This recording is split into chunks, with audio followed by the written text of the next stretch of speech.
When you grow up, you tend to get told the world is the way that it is. Your life is just to live your life inside the world and try not to bash into the walls too much. But that's a very limited life. Life can be much broader once you discover one simple fact, and that is that everything around you that you call life was made up by people that are no smarter than you. And you can change it. You can influence it. You can build your own things that other people can use.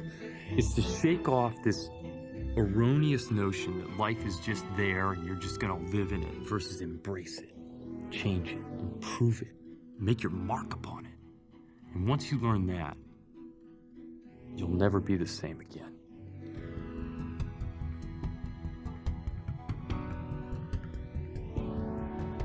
Here's to the crazy ones, the misfits, the rebels, the troublemakers, the round pegs in the square holes, the ones who see things differently. They're not fond of rules, and they have no respect for the status quo. You can quote them, disagree with them, glorify or vilify them. About the only thing you can't do is ignore them, because they change things. They push the human race forward. And while some may see them as the crazy ones, we see genius. Because the people who are crazy enough to think they can change the world are the ones who do.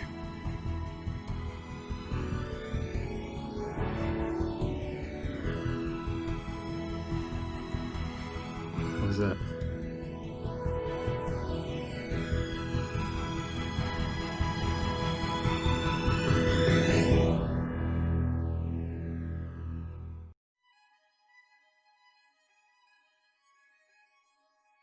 I was taught commitment is staying true to what you said you would do long after the mood that you said it in has left.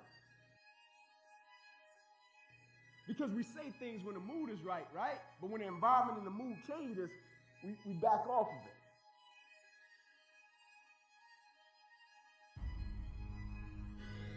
it. Get yourself together. Transcend your suffering. See if you can be some kind of hero. Make the suffering in the world less. Well, that's the way forward. I may be crazy, I don't know, but I just believe my 5-year-old son and my 6-year-old daughter, they deserve the best version of me. I may be crazy, I don't know, but I just believe my wife that I've been with ever since we were in the 5th grade, she deserves the best version of me. I may be crazy, I don't know, but my 3 little sisters, I just believe they deserve the best version of their big brother. I may be crazy, I don't know, but the people I'm of service to on the face of this planet, they deserve the best version of me, and I'm not gonna give them any less. Are you dead?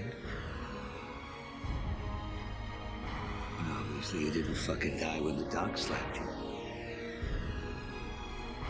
So including last night, that's 3 fucking damage incidents that didn't kill you.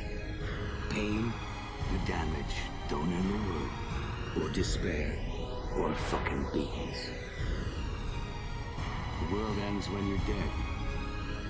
Until then, you got more punishment in store. Stand it like a man, but give some back.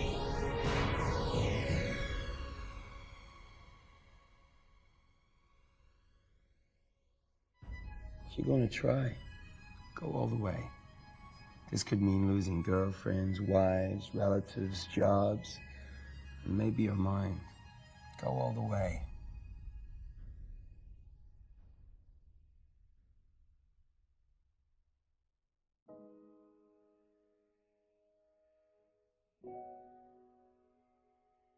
Pick up your damn suffering and bear it. And try to be a good person so you don't make it worse. Well, that's a truth. You know, I read a lot about the terrible things that people have done to each other. You just cannot even imagine it. It's so awful. So you don't want to be someone like that. Now, do you have a reason to be? Yes!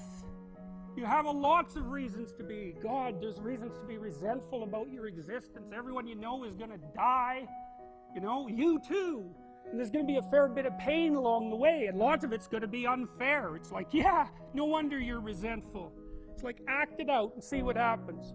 You make everything you're complaining about infinitely worse.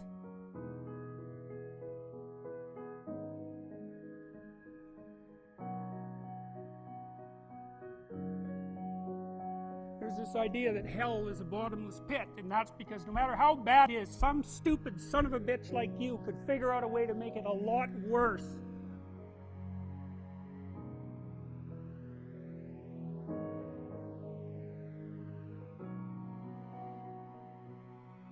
Life is suffering. Yes. Well, who wants to admit that? Well, just think about it. Well, so what do you do in the face of that suffering? Try to reduce it. Start with yourself. What good are you? Get yourself together, for Christ's sake, so that when your father dies, you're not whining away in a corner, and you can help plan the funeral, and you can stand up solidly so that people can rely on you. That's better. Don't be a damn victim. Of course you're a victim. Jesus, obviously. Put yourself together.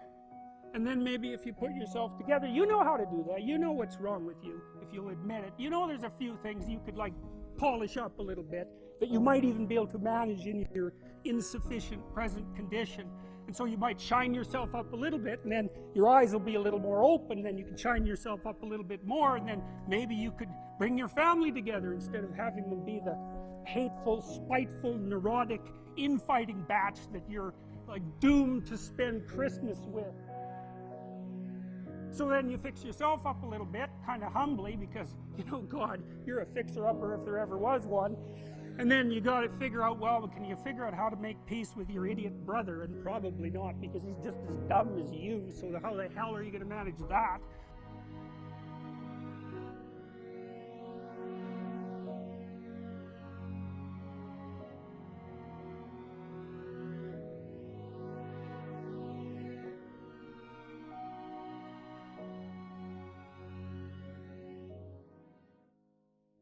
You're a little clued in then, at least a bit, because you've done something difficult that's actually difficult. You're a little wiser, and so then maybe you could put a tentative finger out beyond the family and try to change some little thing without wrecking it.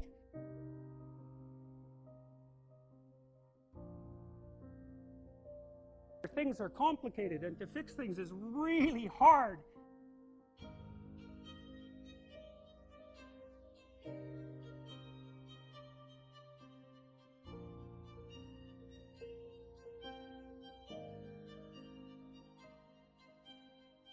It's like, how do you overcome the suffering of life?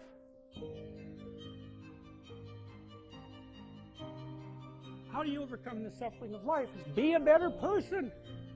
That's how you do it. Well, that's hard. It takes responsibility. You want to have a meaningful life? Everything you do matters. That's the definition of a meaningful life. But everything you do matters. You're going to have to carry that with you.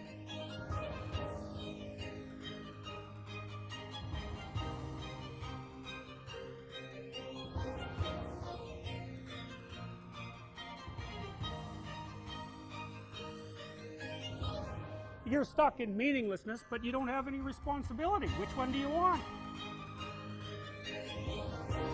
Ask yourself, which one are you pursuing?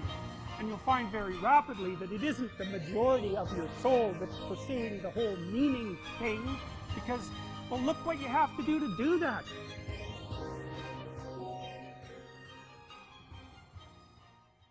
You have to put yourself together in the face of that. Well, that's hard. Christ, it's amazing people can even do it. I'm stunned every day when I go outside, and it isn't a riot. I knew this guy. He'd been in a motorcycle accident, and it really ruined him. And he was like a linesman, you know, working on the power. And he was working with someone who had Parkinson's disease, and they had complementary inadequacies. And so two of them could do the job of one person, and so they're out there fixing power lines in the freezing cold, despite the fact that one was 3/4 wrecked with a motorcycle accident, and the other one had Parkinson's. It's like, that's how our civilization works. It's like, there's all these ruined people out there. They've got problems like you can't believe. Off they go to work and do things they don't even like. It's a miracle. It's a miracle. And we're so ungrateful.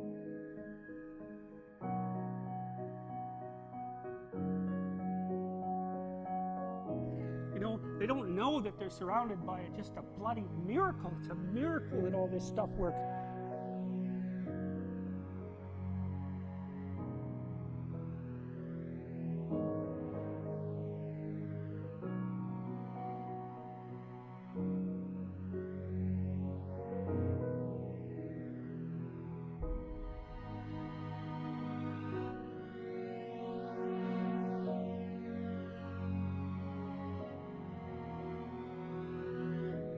It's an old idea. It's far older than Christianity. It's old. It's the oldest story of mankind.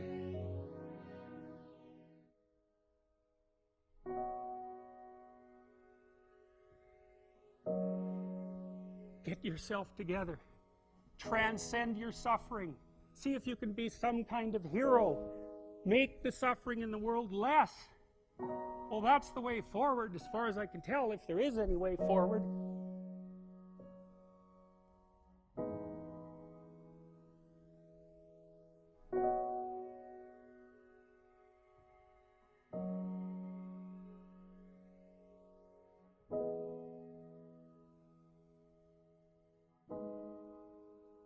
The people that come across our paths, whether we're doing business with them, whether we're talking to them about any aspect of life, I know they're coming across our path for a reason. And I'm gonna try my best to leave them a little bit different. The only reason I kept pressing forward, the only reason I didn't stop was because everybody that I met and everybody I came across, I knew they were looking at my perspective about life, and if I can keep pressing forward, they may encounter something that they may face and they want to stop, and the first person that will pop up in their mind, man, if ink pressed forward and ink kept going, surely I can do it.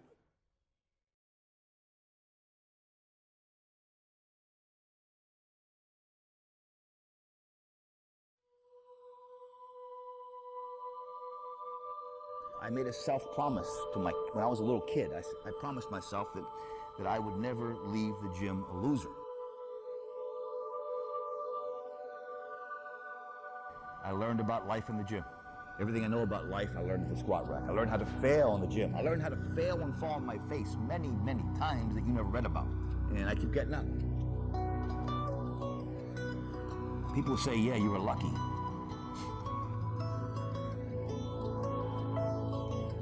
But luck is when preparation meets opportunity. And I trained for years and years and years and years.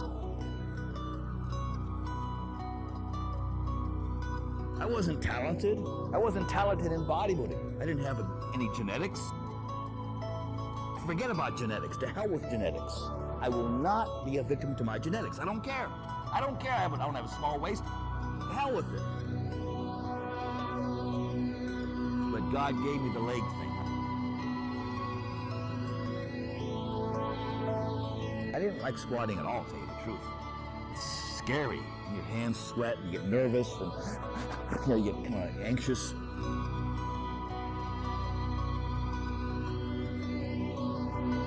But I'm addicted to the feeling afterwards. After a squat workout, doing 500, 400 pounds for reps, your life passes in front of your eyes and you succeed. It's like, life is great. The sky is blue, the grass is green, and life is absolutely wonderful. I'm in a great mood for a week later.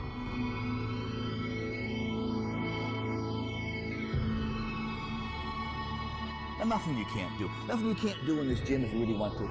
Nothing you can't do in this gym if you really want to. And there's nothing you can't do out there if you really want to. If you really want to.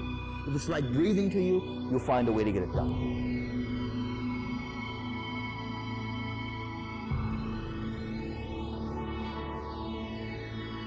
That's what I put in for what I do. I don't just squat for reps and I can do 10. If I have 50 in me, by God, I'm gonna do 50. Does drugs make a superstar athlete or bodybuilder? Is there drugs in bodybuilding? Sure. Is there drugs in sport? Sure. Does that make a superstar athlete? No.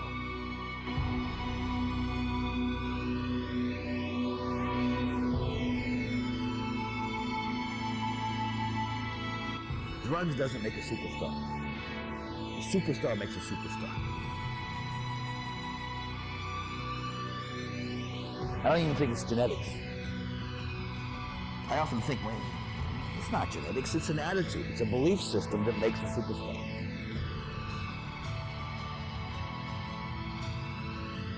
Your attitude will take you much further than any genetics. Your attitude will take you much further than any genetics, and I mean that.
Promise yourself.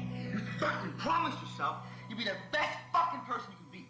That is what makes me train. That is what makes us grow. Nobody fucking knows the secret. That is it. And that feeling right. How to fucking do it?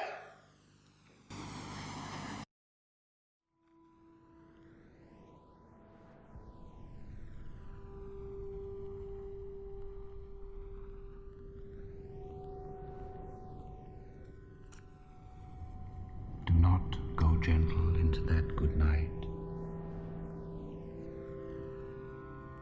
Old age should burn and rave at close of day.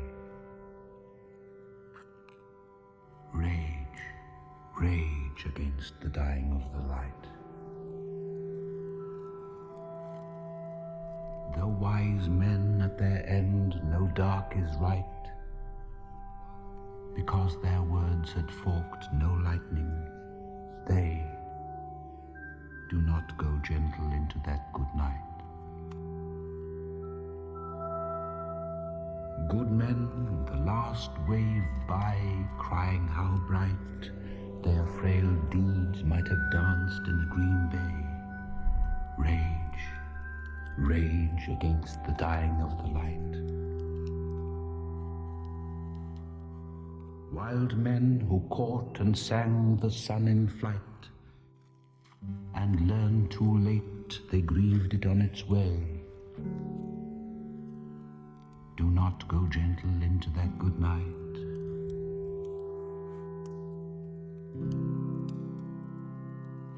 Grave men near death who see with blinding sight, blind eyes could blaze like meteors and be gay. Rage, rage against the dying of the light. And you, my father, there on the sad height, curse, bless me now with your fierce tears, I pray. Do not go gentle into that good night. Rage, rage against the dying of the light.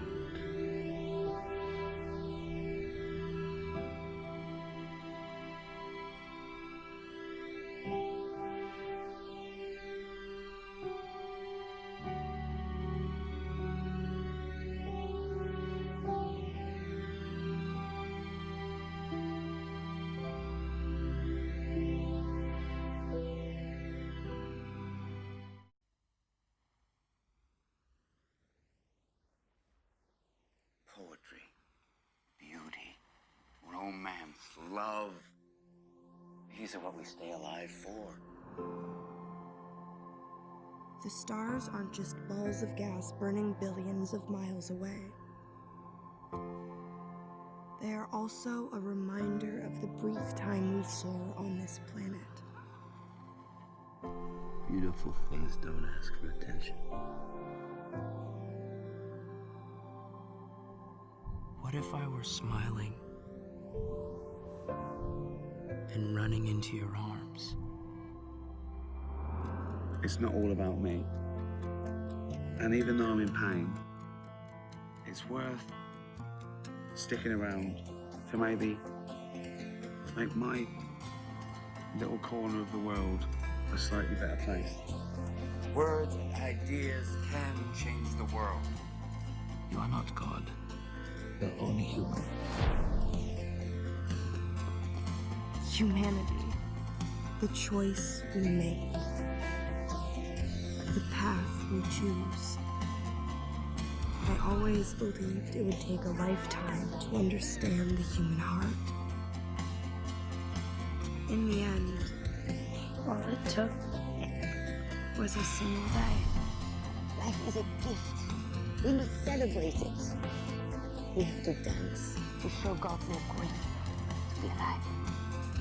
Because my vision is closer to the reality of the world. I can make people feel what it's like to be alive. Everyone we meet, everyone we love, how we got here,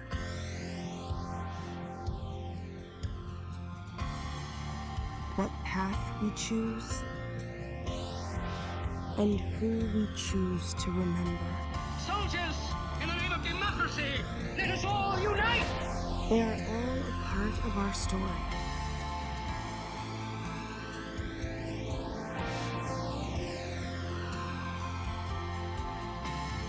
But we cannot allow the story to be written for us.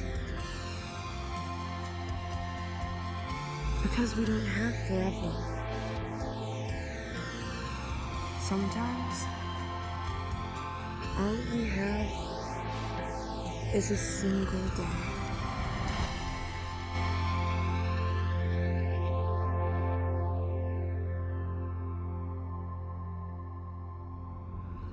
But to die is to be human. And anything human is mentionable. Anything mentionable is manageable. Anything mentionable is manageable.